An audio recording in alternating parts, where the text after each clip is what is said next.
What's happening, folks? Welcome back to Celtic Fans TV. In today's episode, we're going to look at the best starting 11 for the title run-in.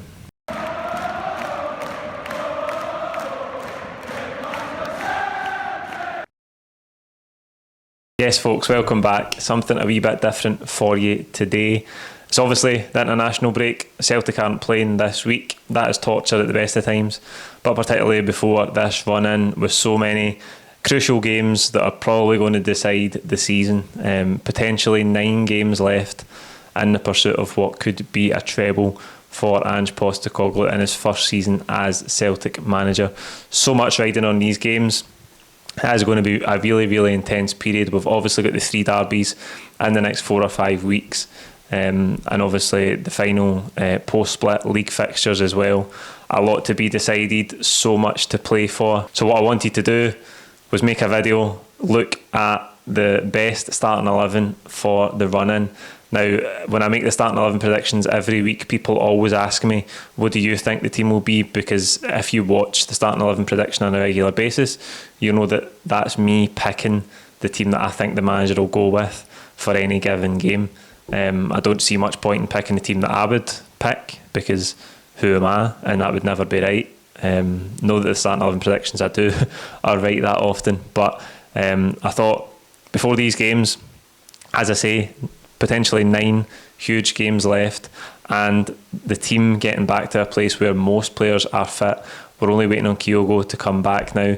Turnbull's back in contention, and touch wood, as it stands, we have just about a fully fit squad for the manager to pick from. So I thought it's a great idea to sit down before these games and look at what the best possible starting 11 is, in my opinion. This one is in my opinion, for this run-in, to give us the best chance of winning the title, but maybe even winning a treble, which would have been unthinkable at the start of the season. But the fact that we're in this position is testament to the work that the manager has done, and how well the players have took on his philosophy, his message, and how they've performed this season. That has been exceptional. Before we get in it, this week with football prizes, you can win a signed and framed David Turnbull shirt.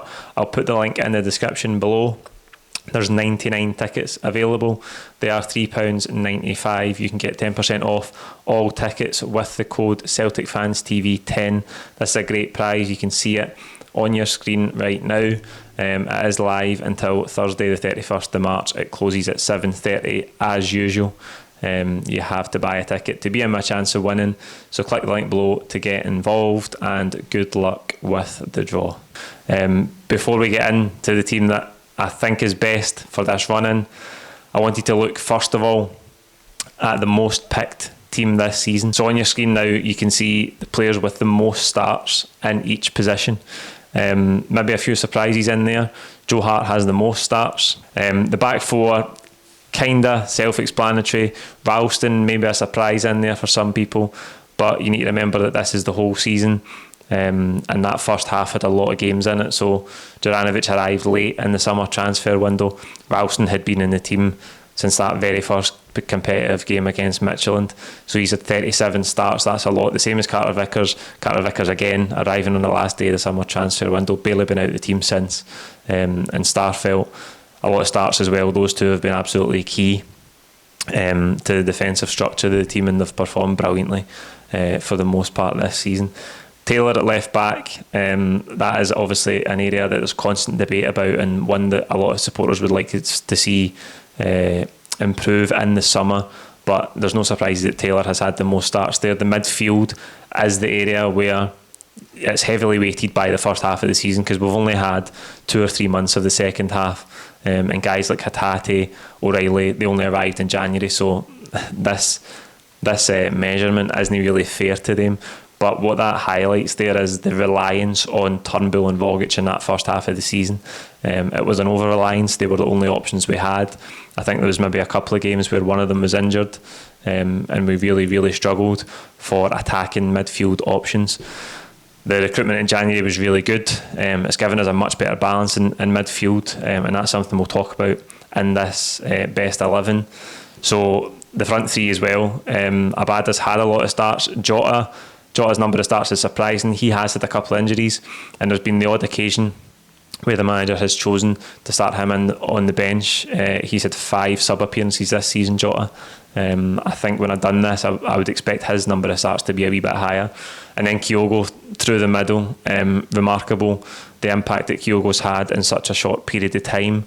But to see that he's only started 23 games this season, we've played 52 competitive fixtures so far, and Kyogo started 23. That's well less than half of the games, which I think just highlights how well the team have done and how well the manager has done in coaching the team, because to be in this position, 3 points clear, seven league games to go, in the Scottish Cup semi-final, as I say, 9 games potentially, if everything went remarkably well, from a treble, to be missing your key player, your marquee signing, who's had such an impact for half of the games. That just highlights how well we've done, how well the manager's done, how well the players have performed that have come in. Right, so let's get to the team then, the team that I think is best for these final 9 games potentially. I keep saying potentially 9 because obviously we're only in the semi-final of the Scottish Cup. Should we get to the final, there would be 9. Right now there's definitely going to be at least 8. So this is the team that I think would be best for these games. With everyone fit, this is the best starting 11 that I think the manager could pick.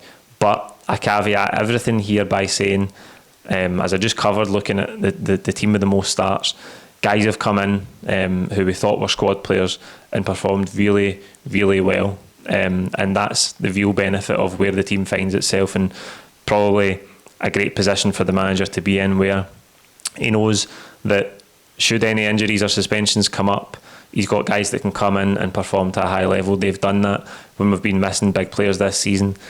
Guys have come in, stepped up, and the collective effort of the squad has put us in this position with 7 or 8 games to go. So everyone has contributed, and that's a real strong position and a real good problem for the manager to have when it comes to picking his team.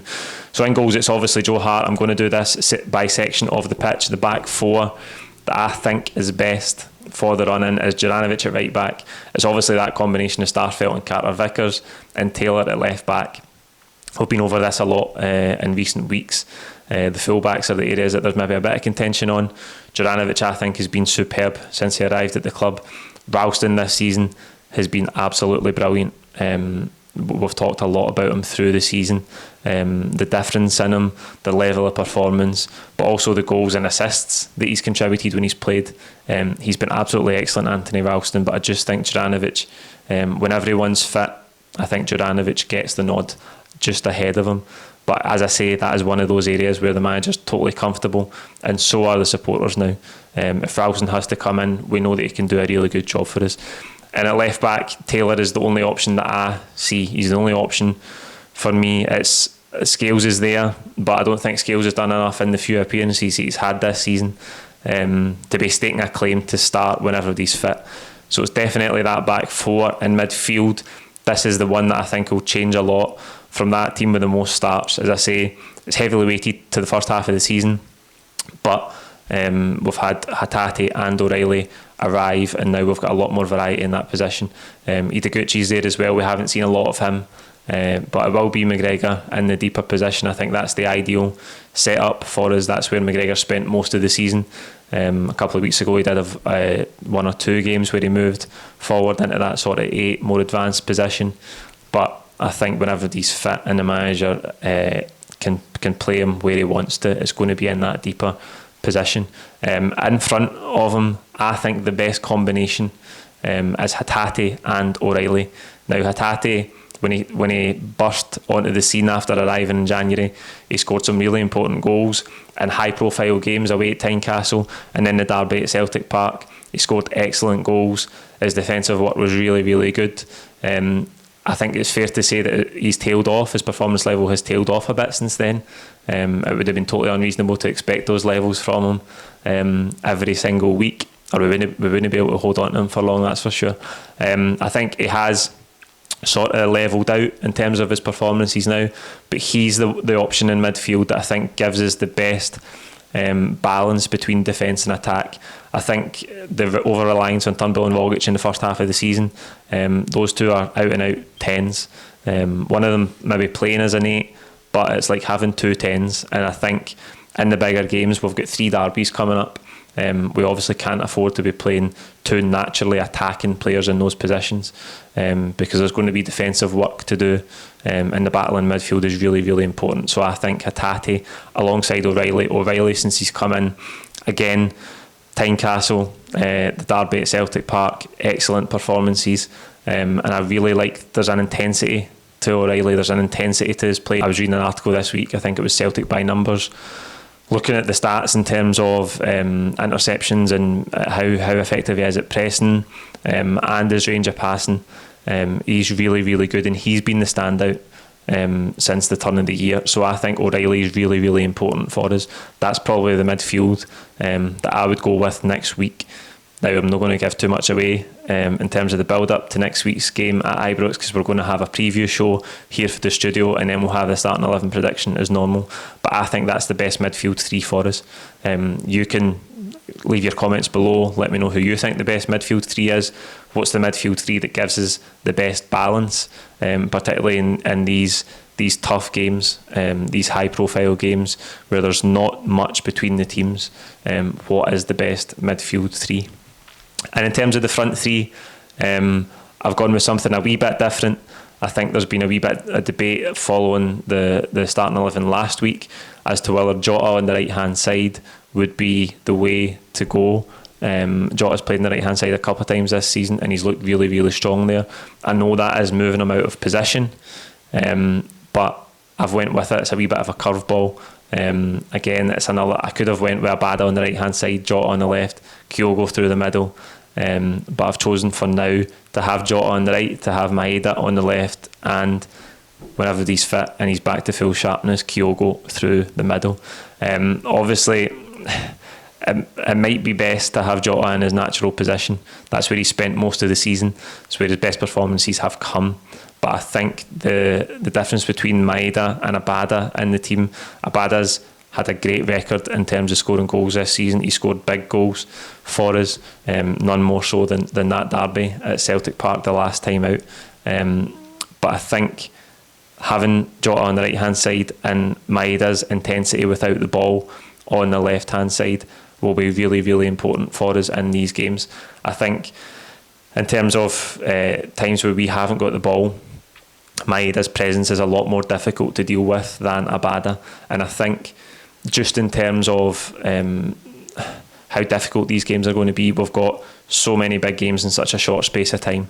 As I say, these 3 derbies are probably going to come in the next 4 or 5 weeks, and I don't for one second think that we'll see the same starting 11 in all 3 of those games. And that's where it comes back to, again, it's a good option for the manager to have to change it and to keep Rangers guessing, because we can't become predictable. I think that one of the things that really stands out about that game in February is that we absolutely blew Rangers off the park. We took them by surprise. There won't be that same element of surprise in these games, and I think by the third one, the post-split league game at Celtic Park, the teams are going to know each other inside out, because they'll have had 3 games in the space of a couple of months, and 2 in recent weeks, so they're going to know how each other plays, and I think it's good for the manager to have different options to mix it up. But I think I've just gone with Maeda over Abada for that intensity without the ball. And obviously through the middle, I don't think Kyogo is going to be ready to come in and start at Ibrox. You never know. I think he's been out for a long period of time, and we've been really careful with building him back up to fitness. So he could start, and what a boost that would be for us if he did. But I think whenever he's fit, when he's back to full sharpness, he's so important to how we play. And as I say, Giakoumakis, a great option for us to change it up, to mix it up when we have to. And I've got every confidence in Giakoumakis in terms of his goal scoring ability to deputise for Kyogo. That's what we've seen recently and in the past couple of months. He's come in and done that really well. 12 goals he's got now. So wherever he has to play, I've got full confidence in him. As I say, I don't think, or we know from past games that the manager is going to chop and change things from time to time. It'll be interesting to see how much continuity there is in the starting 11s from now until the end of the season. I think he'll still have to rest players from time to time, particularly someone like Kyogo, who's coming back off a long-term injury. But I think whenever he's fit, it's got to be Kyogo through the middle. There's been so many moments this season where Kyogo has been unbelievable. He's been the match winner. You think about the cup final. That winner in the cup final was absolutely unbelievable. His goals in Europe, the one against Ferencvaros, so many moments. He gets so many chances. His movement is so critical to the way that we play, and I just think we're a totally different animal with Kyogo through the middle. So there you go. That's the best starting 11 that I think Celtic can play for this title run-in. You can let me know what you think the best 11 is in the comments below. Like this video, as I say, comment below with your own starting 11s, and don't forget to subscribe if you haven't already. Coming up this week, as I say, we're going to have a preview show here in the studio. Callum's going to join me for that one. We'll go through the build up to the game at Ibrox in great detail, and then we'll have the starting 11 prediction as well. And the post-match pint is making a return next week after that game at Ibrox. So don't miss that. You need to be subscribed so that you can stay up to date with when these videos are going live. So if you haven't subscribed already, click subscribe below, and we'll see you next week for the build up to that big game at Ibrox. Thank you.